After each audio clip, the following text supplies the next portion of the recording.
Thanks, Jens. Okay, so I'm going to be talking about two models of dark energy. Both are connected in that they violate two fundamental assumptions we have in cosmology, that of isotropy and homogeneity. So this work is done in collaboration with Doug Scott and Jim Zibin at UBC and also Richard Batty at Manchester. So for those people who have forgotten about dark energy, I'm going to just spend 3 slides recapping the main ideas. My apologies to those who have heard all of this before, but I'll just spend a few minutes on this. So if we take those two assumptions of homogeneity and isotropy, we can write down the dynamics of a FRW universe quite compactly in several equations. So these are just the Friedman and Ray-Charjouri equations, which tell you the rate of change and acceleration of the scale factor A in terms of the constituent energy density, pressure, and curvature components. Using the conservation of energy equation, we know how the energy density scales with this scale factor, which we usually write in terms of the parameter W, which is simply the pressure to energy density ratio. And I'll typically talk in terms of these quantities omega, which is just the density of each component relative to critical, which is the density defined if the overall curvature was 0. So that's the background equations. On top of those, there are small perturbations which give rise to the structure we see today, and we know that they were seeded by a close to scale invariant spectrum of initial fluctuations, although there are hints now that this spectrum is indeed not exactly scale invariant. Okay, so the evidence for dark energy now has been confirmed by a variety of different probes, all giving us the consistent picture, but roughly you can form inference triangles between any sets of data. So for example, the CMB, we know the universe is close to flat, so the omegas, the sum of the omegas is approximately 1. If you took a matter power spectrum such as Sloan and 2DF, they measure the shape parameter, which is omega mh, which we measure to be roughly 0.2. So combining those two, that gives that mg for dark energy. If we took this combination here and applied an external Hubble constraint from HST, again that would give a confirmation. And although the supernova people would actually like you to believe they were the first to discover dark energy, it was actually a consensus actually really that there was some evidence for dark energy before the supernova discoveries in 98, although it was really the measurement of the Type 1a supernova which really confirmed the evidence for dark energy. Okay, so what is dark energy? We can roughly split up the possibilities into several groups. The first is that there's some modification to the gravitational part of the Einstein equations. So these might arise out of extra-dimensional sort of higher-order physics, non-minimal couplings between gravity and matter, and a popular class of models which a lot of people have been working on recently are these so-called F of R theories. And this is where you don't have a standard Einstein-Hilbert action, but you have some expression in terms of the Ricci scalar and Riemann tensor. So these are quite heavily constrained though, I must say. The other possibility is we just have standard plain old vanilla lambda. Not very interesting at all. It is smooth, it doesn't evolve with time, but lambda fits the data very, very well. So the big problem with that, though, of course, is that there's two very severe problems. And one is that the fine-tuning is the observed value of lambda is much lower than what we predict from particle physics theories. And there's also, it gives no prediction of why dark energy should be dominating today. So another possibility is we modify the right-hand side of the Einstein equations and propose some new fluid component. Now, dark energy can't be a regular fluid And the reason for that is that the energy momentum tensor of a regular fluid is just that this has this diagonal form. Now, because we require the pressure to be negative, and the squared sound speed is just equal to W, this means that the sound speed would be imaginary in a perfect fluid, so that it would actually be unstable.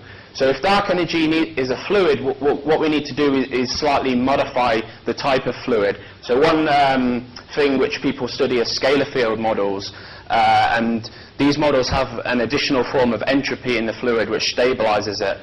I'm going to be talking about a slightly different model which again has the same aim to stabilize the fluid but in a different way. And then finally, another possibility is that all our assumptions about homogeneity are incorrect, and that's going to form the second part of my talk. Okay, so I'm going to summarize what I'm going to say about the first part in one slide in case anyone falls asleep. So first of all, I'm going to introduce the concept of anisotropic dark energy, and to do this I'm going to introduce something called the material representation concept. And this is quite a clever idea which allows us to take properties of the fluid and then construct space-time tensors which we can go ahead and work out the equations of motion. I'll show that for an adiabatic fluid there's a tensor called the elasticity tensor which generally parameterizes the perturbations in a fluid. So normally you have W which tells you about the expansion of the fluid, but this elasticity tensor tells you how the perturbations evolve in such a fluid. I'll briefly just go over the isotropic case, and I'll show you how this so-called elastic dark energy is quite a natural idea for dark energy.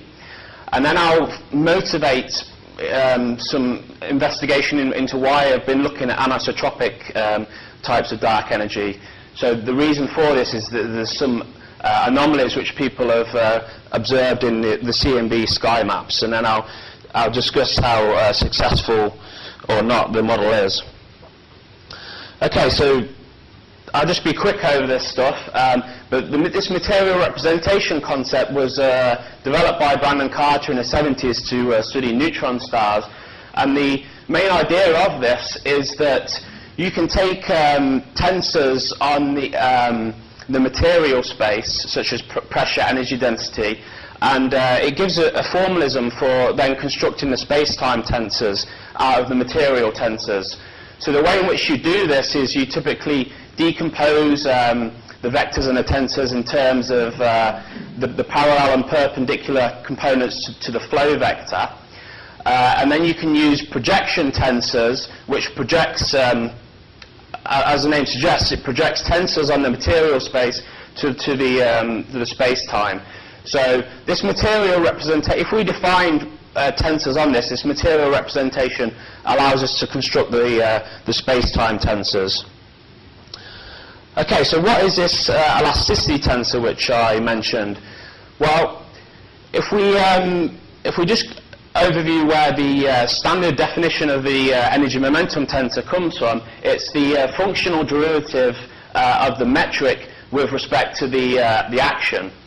And the elasticity tensor is just a natural extension of that. It's the functional derivative in terms of the energy momentum tensor. Okay. So when you go ahead and write down what the perturbations in the energy momentum tensor is, they depend on the component's elasticity tensor. So this is just a complete general parameterization of the perturbations in the fluid. So what's that T, This here? No, I mean like this W is equal to some source derivative of T. This here? Yeah, what is that T? This should actually be, I think I made a typo here, this should just be the energy momentum tensor. Oh, yeah, sorry, there's a mistake in that equation. Okay, so the next stage is we assume that the fluid is a perfect fluid, so it's got no internal entropy like in scalar fields, and then we can decompose you might have seen this expression before for the energy momentum tensor in terms of its pressure and energy density. And we can do a similar decomposition for the elasticity tensor. And this contains a whole bunch of terms here, but it also contains this rank 4 tensor here, which is called the shear tensor. Okay, so this shear tensor, as the name suggests, it tells you how the fluid responds to shearing forces. Okay, so if in a regular fluid there'll be no rigidity, it wouldn't try and resist those shearing forces. But in a more general type fluid, it has a non-zero shear tensor. So from the symmetry properties, this pressure tensor has 6 free components, and the elasticity tensor has 21. Now if we go and talk about the isotropic case, the pressure just has 1 free component, and that just tells you the expansion rate, which is W. The elasticity tensor, however, has 2 free components, which are W and the shear modulus mu. So this shear modulus just parameterizes the response to shearing forces. Okay, so we can go ahead and work out the equations of motion for some elastic component then with some non-zero shear modulus, and we can go ahead and do the decomposition for the Einstein equations, work out the equations of motion, and what we'll be interested in is the application of these sorts of models to dark energy. So in particular we'll want to work out the effects on the cosmic microwave background. Now the way in which dark energy affects the microwave background is only on very large angular scales via the integrated Sachs-Wolf effect. So briefly, this is where photons, they fall into gravitational potentials, but the effect of dark energy can make these potentials decay. So as the photons blue shift in and they red shift out, if the potential has changed, then there can be some net overall temperature which the photons receive. Now, two things depend, two properties of the dark energy tell you how those potentials decay. One is the equation of state W, but the other thing is the sound speed of the dark energy. So for this model of elastic dark energy, when you go ahead and work out what the sound speed is, what you find is that so this first term here is what you'd get for a regular fluid, but you find that there's this additional term here which depends on the shear modulus. And this is what actually stabilizes the fluid, because this obviously W is negative, but if mu is above some number, then the sound speed will be positive and the fluid will be stable. So another feature of these elastic dark energy models is you get transverse modes propagating in the fluid. So this means that they have a vector sound speed, and this fluid will affect any vector and tensor perturbations. I won't talk about those really. I'll just concentrate on the scalar temperature fluctuations, however. Okay, so What happens if W delta minus 1? I think you can accommodate that. I think you can go all the way down to there's some limits on mu, some physical limits on mu. I think you can actually go down to W of minus 4/3. I think. Sorry. No, I think if mu is large enough, you can go down to minus 4/3.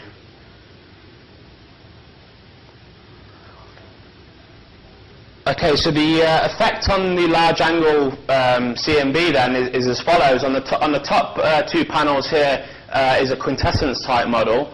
The bottom two panels is an elastic dark energy model, and these two left panels are for W minus 1/3, and the right panels are minus 2/3.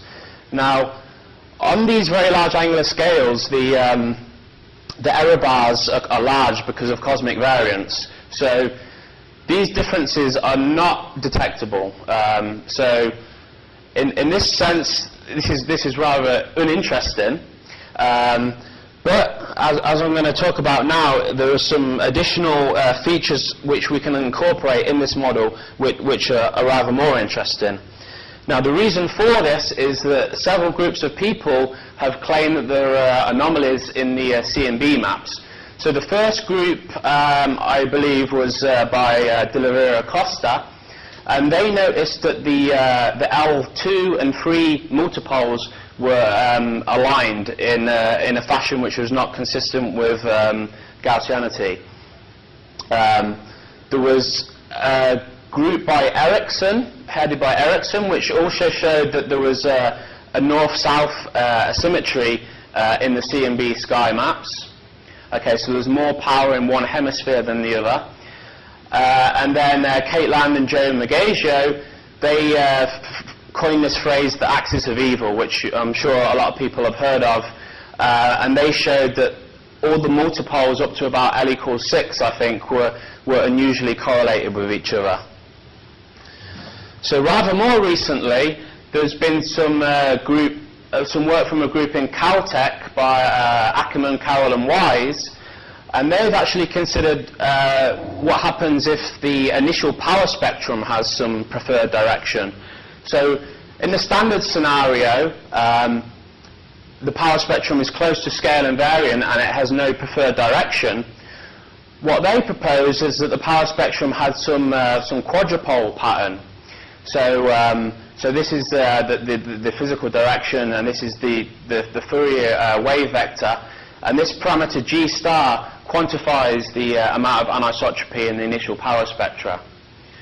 So when you go ahead then and work out what the CMB correlation matrix is, you find that the first term here is just the standard isotropic term, but there's an additional term here which depends on the anisotropy.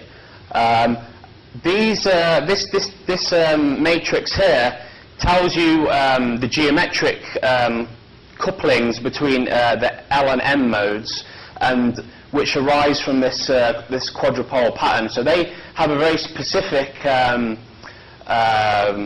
behavior. So what I've plotted here is I've plotted the correlation matrix. So each block here corresponds to an L mode, and inside this are the individual M modes. So this is L equals 2, it has 5 M modes, L3, 4, 5, 6.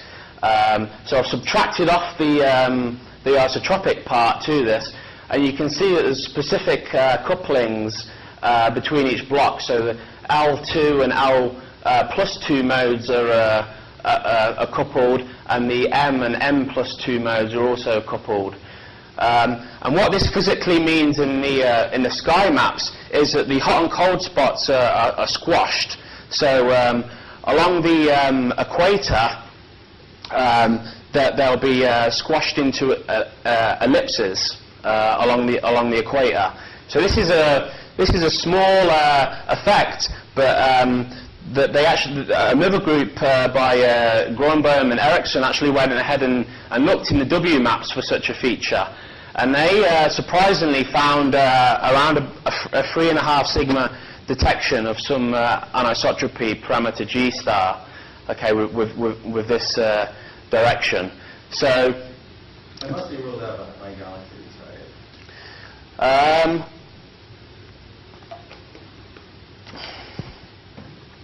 I don't know.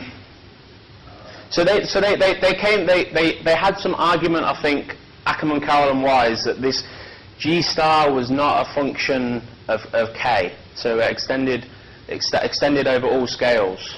Right, which is why galaxies. Yeah. Some of it was that, yeah. But the effect is very slight, though. It's 15% effect, right? It's not small, if that's a real multiplier.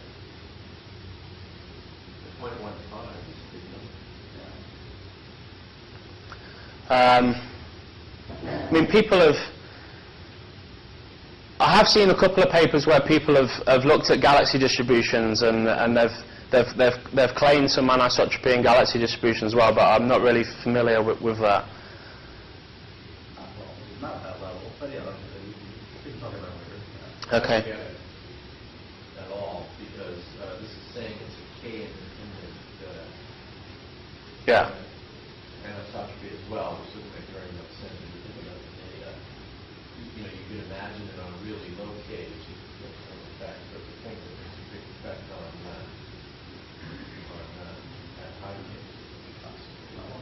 Yeah, I mean, most of the... Model, I guess, right? Well, no, but that's not the point, but that's what's being fit. It's a universal Yeah. distortion in the power spectrum. I mean, most of the weighting for the evidence for this comes from the smaller scales as well for this detection.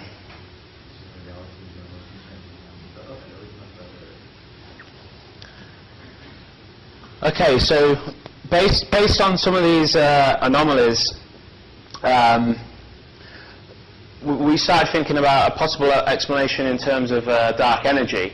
Now, if you remember, I said that the elasticity tensor has a lot of additional degrees of freedom. There's 21. In the isotropic case, there's just a single shear modulus. But if there's more than one shear modulus in this elastic fluid, what that will mean is that the dark energy sound speed will depend on direction. The perturbations will collapse slightly in different rates in different directions. So the difference with this model to the Ackermann-Carroll-Wise model is that it's perfectly consistent with the standard Gaussian initial conditions from inflation, and all of the anisotropy is created at late time through the transfer functions. So the big question is this detectable or not? Okay, so this is the full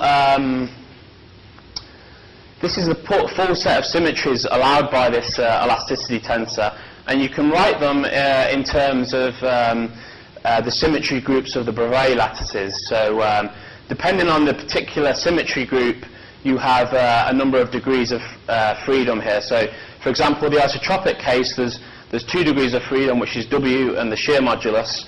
The next step up from this is a case where you have some sort of cubic symmetry. So this is actually what we went ahead and studied as an example.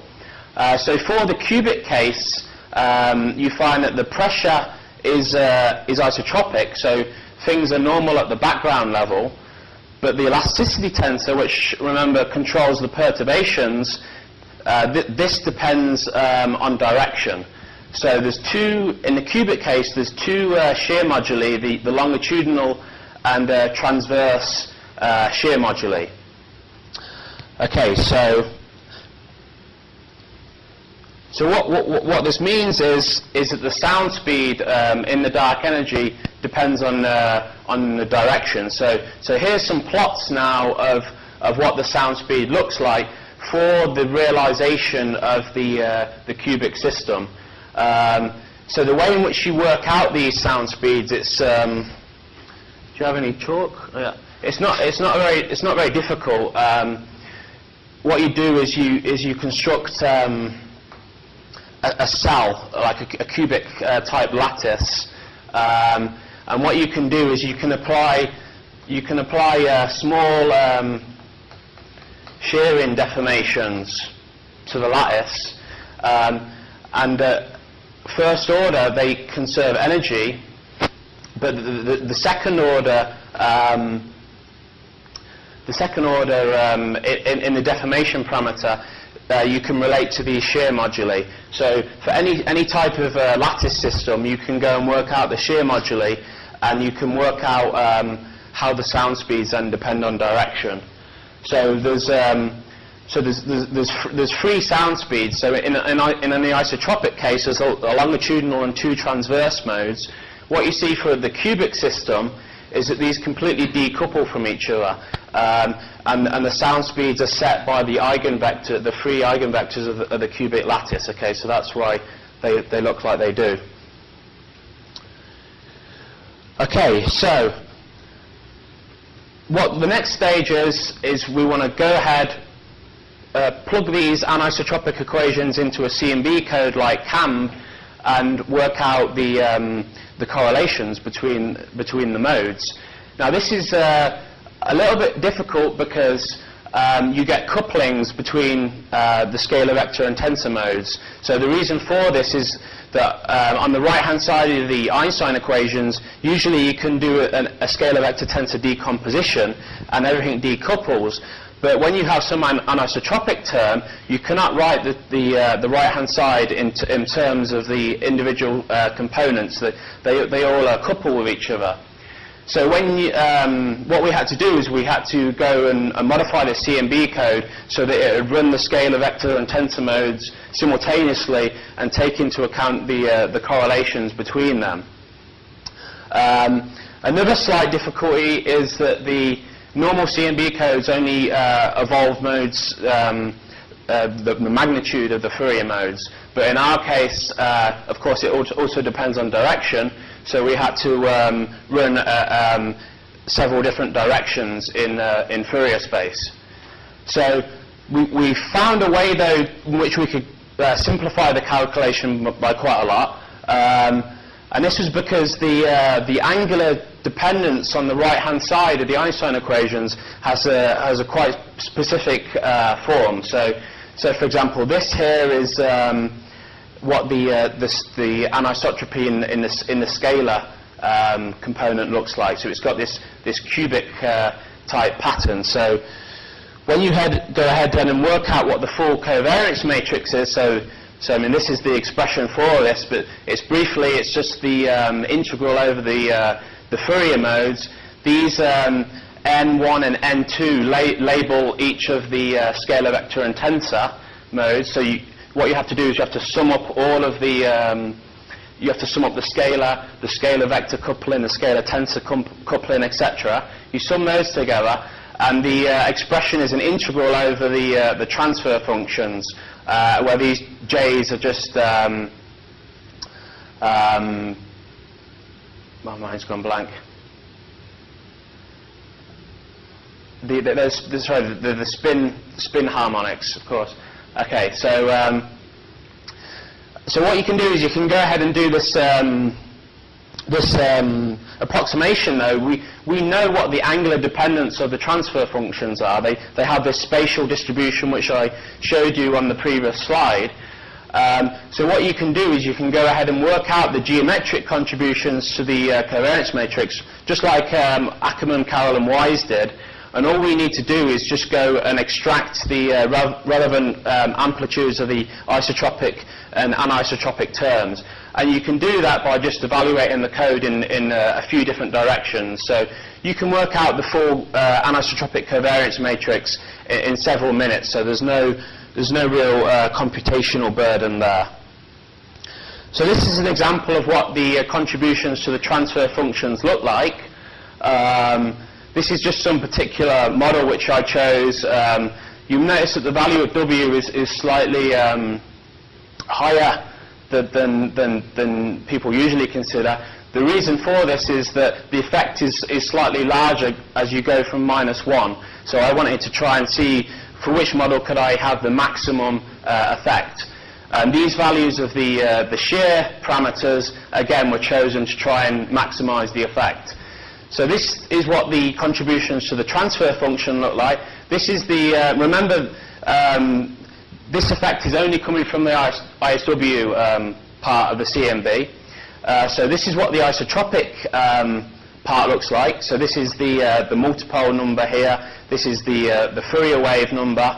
And what you find is that the isotropic and anisotropic components are about the same order.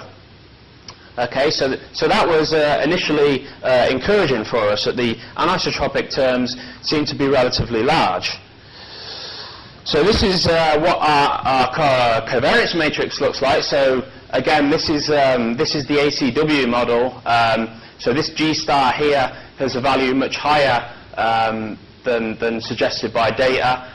This is the same sort of order, and this is our anisotropic model. So this is where we consider only the ISW contribution to the CLs, and this is where we consider the total contribution to the CLs.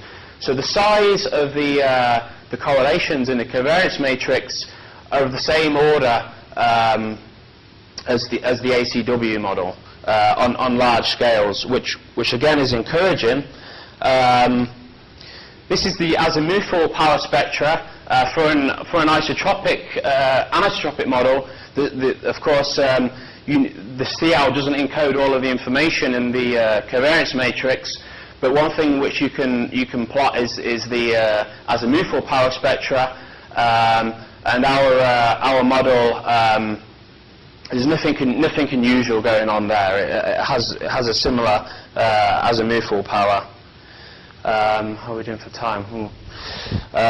Okay, a couple more slides on this. So one interesting feature about anisotropic cosmological models is that they have a slightly higher cosmic variance than the isotropic case. So the reason for this is that the distribution of each CL doesn't follow the standard chi-square with 2L plus 1 degrees of freedom. There's a slightly lower number of degrees of freedom, which means the cosmic variance is slightly different. So this is what the cosmic variance does compared to the isotropic case. So for each L mode, it's of the order of 10 to the minus 2 greater than the isotropic case. And of course, there's correlations between the CLs as well. Okay, so the question of detectability. Could we actually go ahead and detect this anisotropic dark energy? So the way in which we did this was we looked at an ideal case with a full sky likelihood function and no experimental noise. And what you can go and do is work out the probability of the anisotropic to isotropic model, assuming both have the same CL. So what we've got on here is this line here shows the ACW model, and this against the multipole number here, and you can see that again, as I said, it's increasing with multipole. So a lot of the weight is coming from these smaller scales, and if you extend this all the way up to L's of 100, where the data is, we get roughly a several sigma detection possible.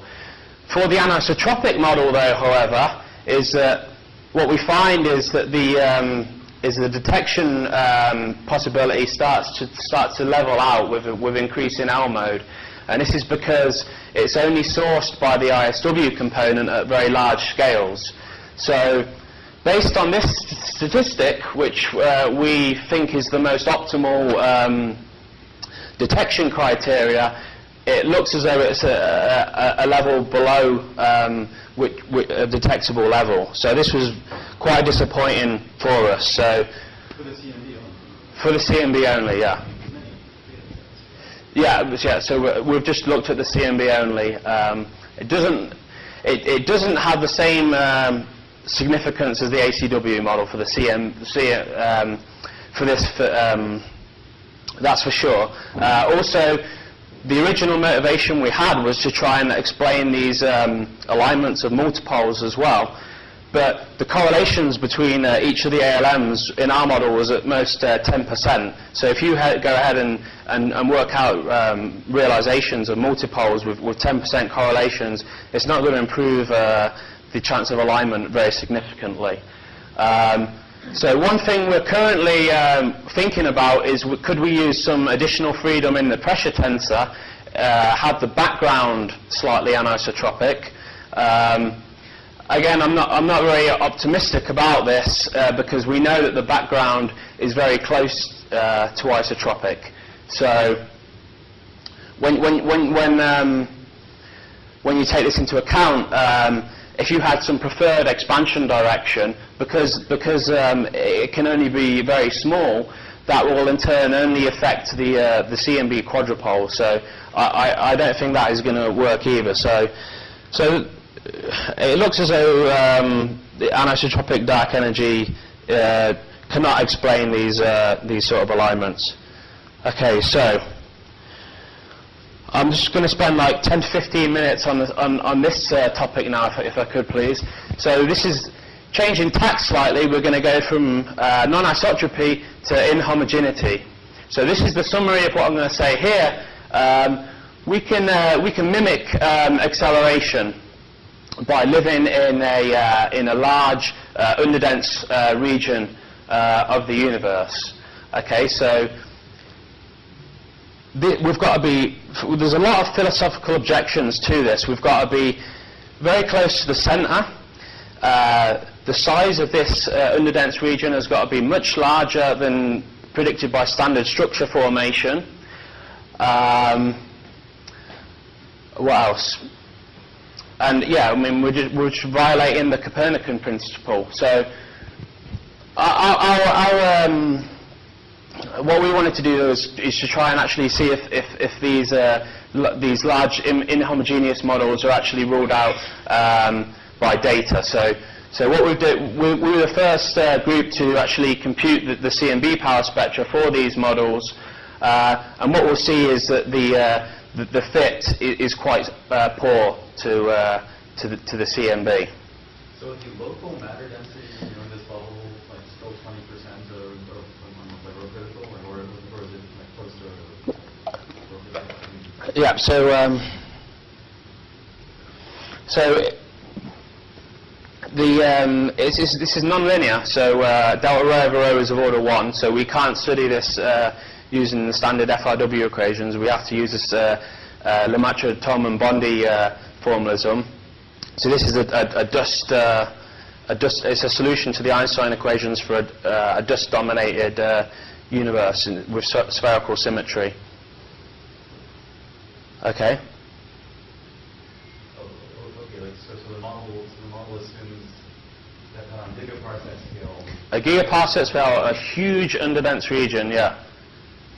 And it's nonlinear on gigaparsec scale. Nonlinear, yeah. So it's like hundreds of sigma times unlikely to be formed such a void. This is better than lambda. Sorry?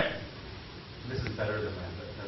Well, you can get rid of people. The original motivation for this is that you can explain the supernova luminosities by living in a huge underdense bubble.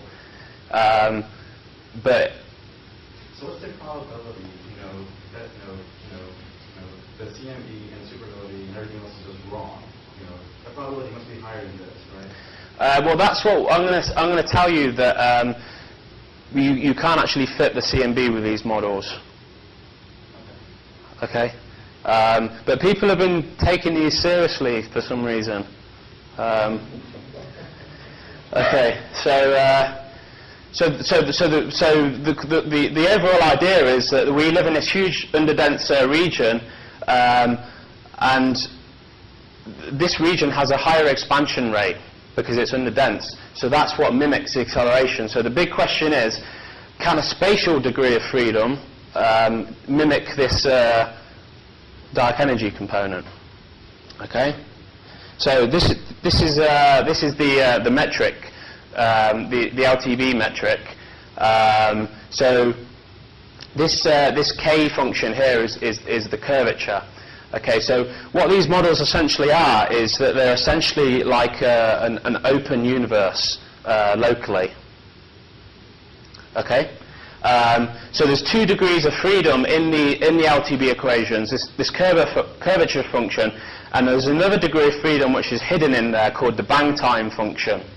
Okay, so these correspond to growing and decaying modes. So what we're going to do is we're going to consider the bang time to be the same everywhere. So there was a homogeneous Big Bang.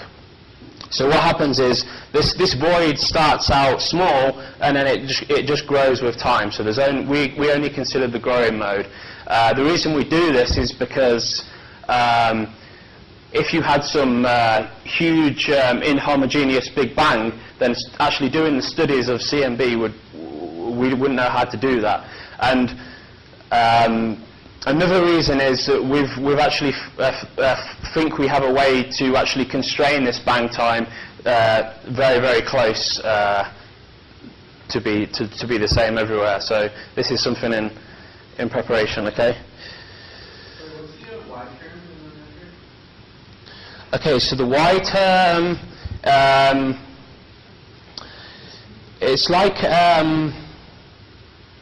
you can think of it in terms of in the FRW case, you can think of it like the scale factor times the radius. Okay. So if you plug that in there, I think you get the standard FRW line metric. Okay, so when people have tried studying these LTB models, is that they've chosen specific functional forms for the curvature function, so tanh functions, things like that. What we wanted to do was try and study the whole class of models. So we used a spline with 3 points, so that the profile could have any shape whatsoever. And instead of using the curvature function, we used the density function, which in the case of this, if you only have a pure grow mode, they're very simple to relate to each other. Okay, so this is what the density function of the void will look like for our spline. So what we'll have then in our Markov chain Monte Carlo is we'll have an additional 4 degrees of freedom. So what we did is we assumed that the density at the origin was smooth, and at some large radius it approached Einstein de Sitter in a smooth way as well. And what we did is we broke our study up into 2 classes of models. So we considered constrained and unconstrained voids. So the constrained case is where the total integrated density was less than 0. Okay, so the other case, the unconstrained case, is potentially you could have, well, as you'll see, what we have is we can actually have things like a void going out into shells outside. So there's no constraint on the density profile in that case. Okay, so this is how you fit the supernova. So this is an example of a model which fits the supernova very well. So this is actually our best fit density profile for CMB and supernova data. So we used the union set of supernova, and this is what the magnitudes look like compared to lambda. Okay, so they're pretty much the same. So with supernova only, you can fit almost perfectly. The CMB, however, was slightly more involved. Until we did the study, no one had really considered the full spectrum of CMB anisotropies. And the way in which we did it, though, was quite simple, because outside of the void, it's Einstein de Sitter. Okay. What the void does is it has a projection effect. How are we doing for time? 5 minutes? Okay. What the void does is it has a projection effect of those anisotropies. So what we did is we came up with a formalism where we could have an effective set of Einstein de Sitter parameters. So we had an effective temperature and an effective Hubble parameter, which we could use to plug into a CMB code, and that would be what the observed CLs would look like for a void. Okay, so the way in which we did this is we took our void, we integrated outside of the void to some distance where the curvature was small, so we were in Einstein de Sitter. We then integrated back into Einstein de Sitter, back to the origin, and what you can then do is you can work out these effective temperature and Hubble parameters. And what this means is that the physics where we integrated to, so the Hubble rate is the same, so and the circumference to that is correct as well. So we're matching the correct physics. But what these effective parameters do is they tell you what the CLs would look like for a void. Okay, so what you do is you can actually see that these effective temperatures of 3.4 Kelvin and 51 for the Hubble constant match lambda exactly. So if we could get a void model with these parameters, an effective T of 3.4 and effective H of 51, we would fit the CMB CLs. Okay, so the question is, can you get a void profile which gives you these effective parameters? Okay, so this is what the just a couple more slides. So this is what the basic results are. So this is what the profiles look like for the constrained class of models and the unconstrained class of models. So the unconstrained, generally, remember the density can do anything. So it has it has an extended shell out to further redshift. So this overdense shell here plays an important role. This is what the likelihood surfaces look like. So this is the effective temperature here, and you can see that and this is the effective H. You can see that for the unconstrained void models, you can get the effective T and H the same values to fit the CLs. The unconstrained case, however, the effective T and H is completely wrong. So these constrained class of voids can't fit the CMB at all. The delta chi-squared over lambda is 162. The unconstrained models, the delta chi-square is 1. So these types of void profiles can fit the CLs exactly. So this is what the residuals look like compared to lambda. So you can see that for the constrained case, the shape of the CLs is just completely wrong. For the unconstrained class of void profiles, that they fit the CLs perfectly. Now the reason for why the unconstrained void models can fit is due to a geometrical effect where you have this underdense region and you have a huge overdense shell outside. Okay. The big problem with these is that you need a very, very low local Hubble parameter of in the 40s. So people are generally consensus now that the local Hubble parameter is not in the 40s. Okay, so I'm going to skip this. I think I've run out of time. I just want to say this for interest is that some crazy things can happen in these void models. You can get weird things like multi-valued redshift luminosity relations. So this is what happens to the luminosity distance in some of these types of models. Just from these sorts of models where you have huge overdense shells, because the shell can actually start collapsing back in on itself. You can get reversals in the sort of luminosity distance. Okay, so I'll skip that as well. So is this the last slide? Yeah. Okay. So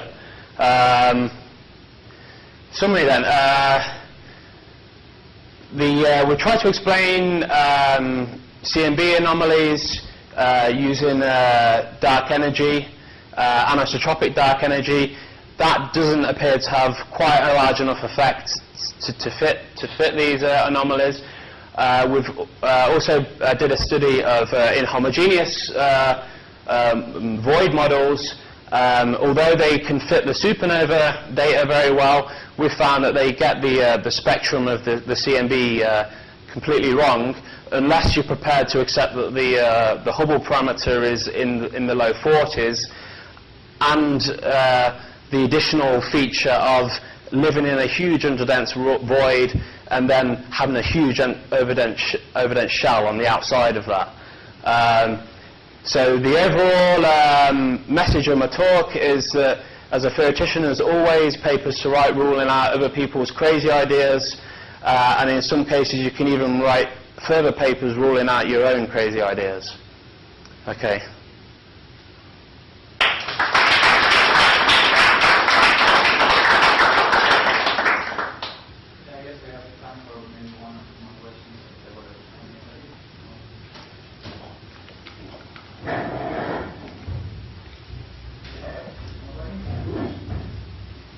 So in the inhomogeneous models, not living in the middle of the bubble would give you the give you the correlated multiples for free, right? Yep.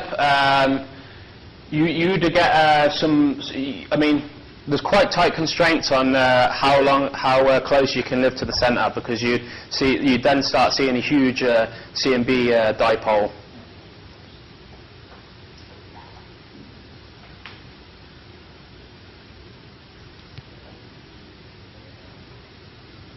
I think it's about 15 megaparsecs or something like that. How close to the centre you have to be. Okay, so Adam is going to be here until Saturday, so Friday he will also be around. And yeah, if anyone wants to talk to him.